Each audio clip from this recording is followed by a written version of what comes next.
Hello, everyone. Welcome back to the English Drift. Oh my goodness, it's so good to see you again. If this is your very first time here, welcome to the family. And if you've been with us since episode 1, thank you so much. We really appreciate every single one of you. Hey, welcome back. I was just thinking about how far we've already come together, and we're only on episode 2. That's so exciting. I genuinely love this little community we're building here. Same. And honestly, reading your comments from episode 1 made my whole week. So many of you wrote your self-introductions in the comments, and wow, they were so good. You guys are naturals. Keep that energy. Okay, so today we are talking about something that trips up almost every single English learner, even intermediate learners, honestly. We're talking about prepositions, specifically the 10 most important ones: in, on, at, by, with, for, to, from, about, and under. And by the end of this episode, you're going to know exactly when to use each one, you'll understand the difference between them, and you'll be able to use them naturally in real conversations. No more guessing. Here's our question for you right now. Which preposition confuses you the most? Is it in and on, or maybe at and on? Write it in the comments right now. We read every single comment, and we will reply to you. Yes, please do that. And while you're there, hit that subscribe button for the English Drift so you never miss an episode. We're here every week, and we have so much more coming for you. All right, no more waiting. Let's drift into prepositions together. Let's go. Okay, let's start with the big 3, the ones that cause the most confusion: in, on, and at. Now here's the simple way to think about them. These 3 prepositions work for both place and time, and the rule is about size and specificity. Big and general uses in, medium and specific uses on, small and exact uses at. Right. So let me give you some place examples first. You say, I live in Canada, because Canada is a big country, big general area, use in. You say, the book is on the table, because the table is a surface, a medium specific thing, use on. And you say, I'll meet you at the coffee shop, because the coffee shop is an exact location, small and specific, use at. And in my daily life, I actually say all 3 in one sentence sometimes. Like, I'm sitting in my room, on my chair, at my desk. See how that works? Room is a biggish space, so in. Chair is a surface, so on. Desk is an exact spot, so at. Same idea, 3 different prepositions. That's such a good example. Now, what about time? Same logic applies. Big time period, use in. In the morning, in January, in 2024. Medium specific, use on Monday, on my birthday, on New Year's Day. Exact time, use at 3 o'clock, at midnight, at noon. So the formula is really in for big general spaces and long time periods, on for surfaces and specific days, at for exact places and exact times. Say that out loud right now. In big, on surface and day, at exact. Say it. Good. Can you tell us in the comments, what time do you usually study English? Try to use in, on, or at. For example, I study English at 8 p.m. on Sundays. Go ahead and write yours. Let's see how well you're already getting this. Now the tricky part. What about the negative? Well, the preposition itself doesn't change in a negative sentence. You just add don't or doesn't before the verb. So instead of I live in Canada, you say I don't live in Canada. The preposition stays the same. Easy, right? And here's a little memory trick I love. Think of it as a funnel. Wide at the top is in, big and open. The middle is on, a flat surface. The narrow tip at the bottom is at, small and exact. A funnel. In, on, at.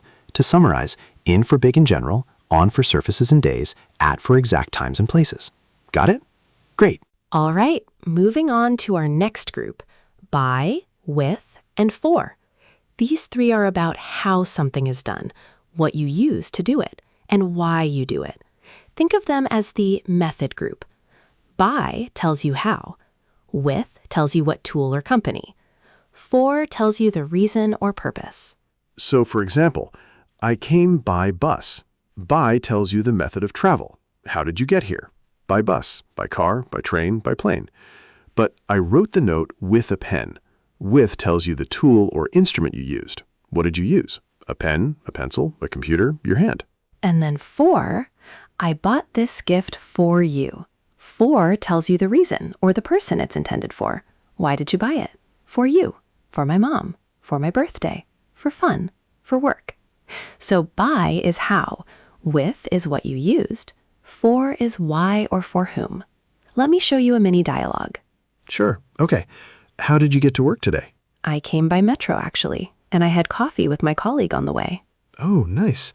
What's the coffee for? Just pleasure, or do you need it to survive? Definitely for survival. I cannot function without it. See how natural that was?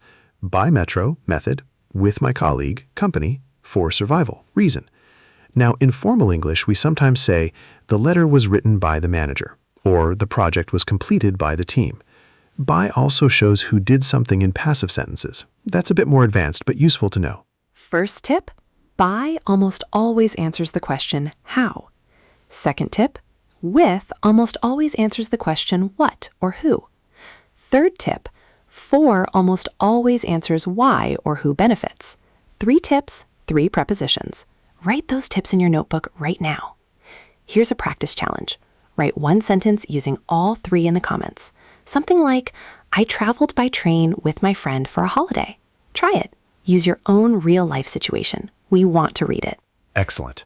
So to review this section, by tells us the method or means. With tells us the tool or companion. For tells us the reason, purpose, or beneficiary. 3 powerful prepositions that will make your English sound so much more natural. Okay, last group of prepositions for today. To, from, about, and under. These ones are super practical, and you'll use them every single day. To shows direction or destination. From shows origin or starting point. About shows the topic or subject. And under shows position or being below something. So examples, I'm going to the supermarket. Direction, where are you going? To the supermarket. And the opposite, I came from the supermarket. Origin, where did you come from? From the supermarket. Then we're talking about grammar today. Topic, what are we talking about? Grammar. And my phone is under the pillow. Position, where is it? Under the pillow. You know what's funny? To and from are best friends. They're opposites. If to is going towards something, from is coming away from it. I'm flying to London. I just arrived from London. They always work together as a pair. It's like a door. One side says to, the other says from. And about is so useful in conversation. You can say, what's this movie about? Tell me about your day. I'm reading a book about English grammar. About connects you to the topic of any conversation. It's one of those words that makes you sound fluent almost instantly. Let me do a little practice with you. I'm going to describe a situation, and you say the right preposition out loud. Ready? My keys are somewhere below the couch. Under. My keys are under the couch. Yes. Good. Now, she is flying to Paris, and she just left her hometown. To Paris from her hometown. Perfect. See how fast you're getting this? Now try saying these out loud yourself at home. Pause the video and practice. So the structure review for the section, to for direction and destination, from for origin and starting point, about for topic and subject, under for position below something. 4 prepositions, 4 clear uses. You've now learned all 10 essential prepositions. You should feel really proud of yourself right now. All right, mistake time. And listen, we say this with so much love because we have both made every single one of these mistakes. This section is not about embarrassing anyone. It's about learning together. So let's look at 4 really common preposition mistakes. Mistake number 1, saying on the morning instead of in the morning. Incorrect. I exercise on the morning. Correct. I exercise in the morning. Why? Because morning is a general time period. It's big and wide, so we use in. Remember the funnel? Morning goes at the wide top. In the morning, in the afternoon, in the evening. Always in for parts of the day, except for night, which is at night. Yes, at night is an exception. English loves exceptions. It really does. Mistake number 2, saying I'll meet you on the station instead of at the station. Incorrect. Meet me on the station. Correct. Meet me at the station. Why is on wrong here? Because on is for surfaces like on the table or on the floor. A station is a specific location, not a surface you stand on top of. So it's at the station, at the airport, at the bus stop, at the school. Mistake number 3, confusing by and with when talking about transport and tools. Some learners say, I came with the bus, but that sounds like the bus is your friend who came along with you. The correct form is, I came by bus. By for transport method, with for companions or tools. I came by bus with my sister. That's the correct full sentence. Oh, that's such a funny image, the bus as your personal friend. Mistake number 4, using to when you should use for. Some learners say, I did it to you, when they mean I did it for you. These have very different meanings. To you means directed at you, sometimes even negatively. For you means for your benefit. I cooked this meal for you. That's kind. I did this to you. That sounds a bit threatening. Very different feelings. Yes, don't accidentally sound threatening when you're trying to be sweet. Now try this. Think of a preposition mistake you've made in the past. Write it in the comments. Tell us the wrong version and the correct version. Other learners will learn from your mistake too. You'd be helping the whole community. And remember, every mistake is a step forward. Every time you make a mistake and correct it, your brain is building a stronger connection to the right answer. Mistakes aren't failures. They're learning in action. Beautifully said. So the 4 big mistakes. On the morning should be in the morning. On the station should be at the station. With bus should be by bus. And to you when you mean for you.